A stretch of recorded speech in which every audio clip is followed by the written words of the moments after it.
And perhaps the toughest of all martial arts, we find out how pankration is enjoying a modern-day revival.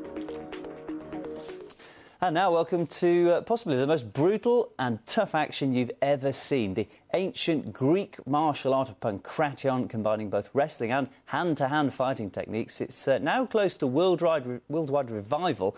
RT's Robert Vardanyan has more about the sport that used to be an Olympic event more than 2,000 years ago.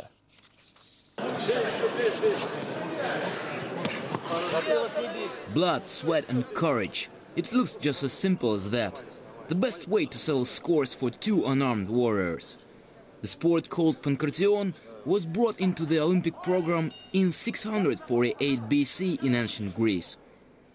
But when the modern games were established, it was the only sport to be left out of the Olympic program for being regarded as violent and dangerous.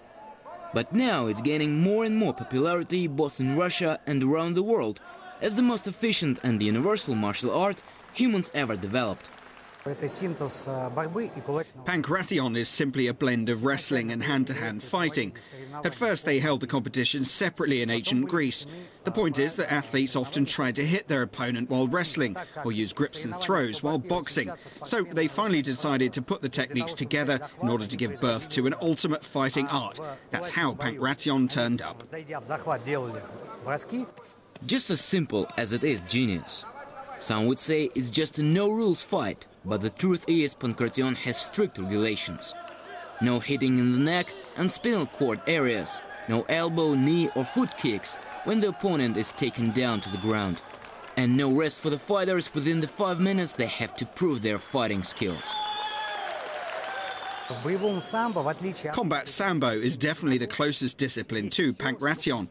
Unlike most of the other kinds of martial arts, it has everything you need to succeed in a mixed fight. Kicking, punching, knee and elbow hits, wrestling.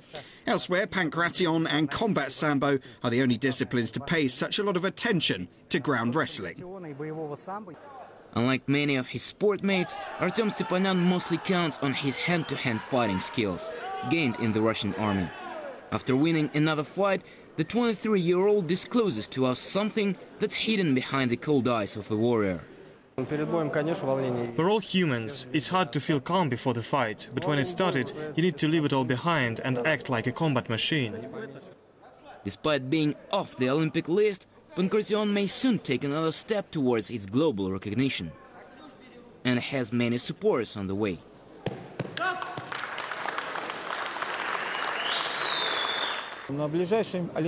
Pankration is not on the Olympic program yet, but it will be an exhibition event at the upcoming Games in 2012.